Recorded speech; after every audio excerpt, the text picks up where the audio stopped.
नमस्कार, मैं ज्योतिष विज्ञ आर के मिश्र आप सभी ज्योतिष के प्रेमियों का हार्दिक अभिनंदन करता हूं।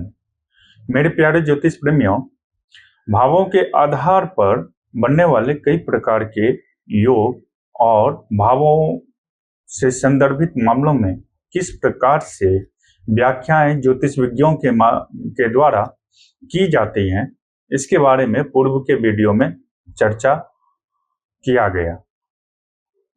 किंतु आज जन्म कुंडली को देखने के लिए एक नई दृष्टि आप सबों के समक्ष और नए तौर तरीकों के बारे में चर्चा करने के लिए जा रहा हूं, जिस पर कई प्रकार के योगों को निर्दिष्ट महर्षि पराशर के द्वारा किया गया है, जिसे आप महर्षि पराशर के द्वारा लिखे गए पराशरी ज्योतिष के माध्यम से आकृति योग अध्याय में पढ़ेंगे। आपने माला योग, कूप योग, अर्धचंद्र योग जैसे आकृति योगों के बारे में पढ़ा होगा, जिसमें कि आपने ये भी सुना होगा कि चक्र योग नाम का कोई योग होता है। आखिरकार ये सभी योग जन्म कुंडली में किस प्रकार से बनते हैं, इसका मूल आधार क्या है, इस पर आज हम आप सबों के समक्ष चर्चा करने के लिए जा रहे हैं। मेरे प्यारे ज्योतिष प्रेमियों, इसका संबंध विशिष्टतः कुछ और नहीं है। इसका भी संबंध भावों के आधार पर निर्दिष्ट योगों में से एक है। वैसे तो आकृति योग अध्याय में आकृति योग के संदर्भ में महर्षि पराशर ने 20 प्रकार के योगों की व्याख्याएं की हैं, किंतु मैं आज उन योगों के बारे में विशेष चर्चा नहीं करने जा रहा, किंतु इसके मूलाधार स्वरूप को यदि आप देखें तो ये भाव के मध्य स्थापित होने वाले संबंध और भावों के मध्य बनने वाले संबंध की विस्तार से सूक्ष्म स्तर पर की जाने वाली व्याख्या को निर्दिष्ट करते हैं। आइए जानते हैं कि ये किस प्रकार से कार्यशील हैं।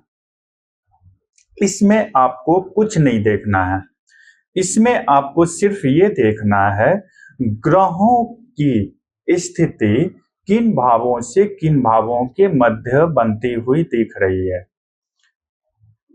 एक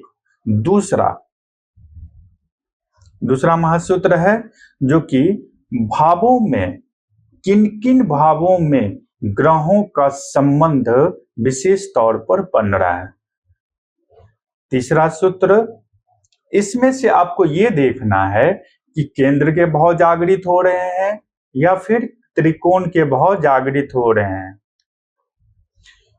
चौथा सूत्र, आपको इसके माध्यम से ये देखना है कि हमारे 4 त्रिकोणों में से धर्म, अर्थ, काम और मोक्ष त्रिकोणों में से किन त्रिकोणों में ग्रहों की स्थिति उसे जागृत अवस्था में ले जा रही है और किन भावों के स्वामी किन भावों में बैठ करके उसे जागृत कर रही है। इसका तुलनात्मक अध्ययन करना ही इसका मूल स्वरूप व उद्देश्य है। वैसे तो इन सिद्धांतों का प्रयोग सभी डिविजनल चार्ट जो कि महर्षि पराशर के द्वारा षोडश वर्गीय चार्ट की व्याख्या की गई है, इन 16 वर्ग चार्ट में विशेष तौर पर किया जाता है, जिसमें से मैं आज आपको लग्न के आधार पर, नवमांश के आधार पर, दशमांश के आधार पर और डिविजनल चार्ट नंबर 3 अर्थात देशक्रम के आधार पर प्रयोग करने की विशेष सलाह दूंगा। वैसे तो आप इन महासूत्रों को षोडश वर्गीय चार्ट के अंतर्गत आने वाले सभी चार्टों पर आप इस नियम को लगा सकते हैं। इसमें आपको ये देखना है कि यदि केंद्र के भाव में सभी ग्रह हो तो उसका फल क्या मिलता है। यदि जन्म कुंडली में सभी ग्रह सिर्फ विषम राशि में हो तो उसका क्या फल मिलता है, और यदि सभी ग्रह सम राशि में विराजमान हो जन्म कुंडली में तो इसका फल क्या मिलता है। इन महासूत्रों को आप जन्म कुंडली के सभी षोडश वर्गीय चार्टों में लगा सकते हैं। इन्हीं सिद्धांतों के आधार पर कई प्रकार के आकृति योग के स्वरूप की व्याख्या महर्षि पराशर के द्वारा की गई है।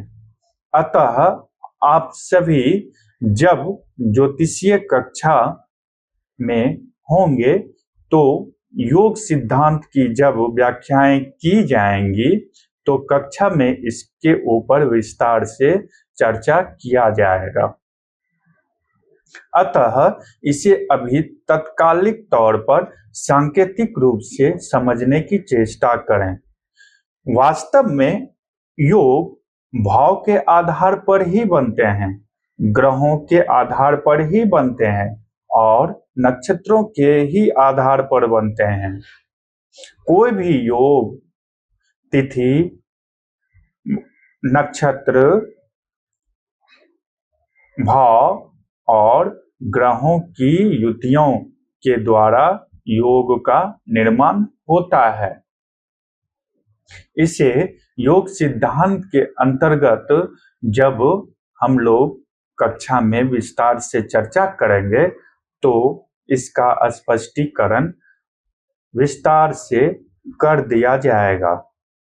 किंतु अभी आप ये समझिए कि इनका तुलनात्मक अध्ययन जो भावों के आधार पर किया जाता है इसका मूल आधार है।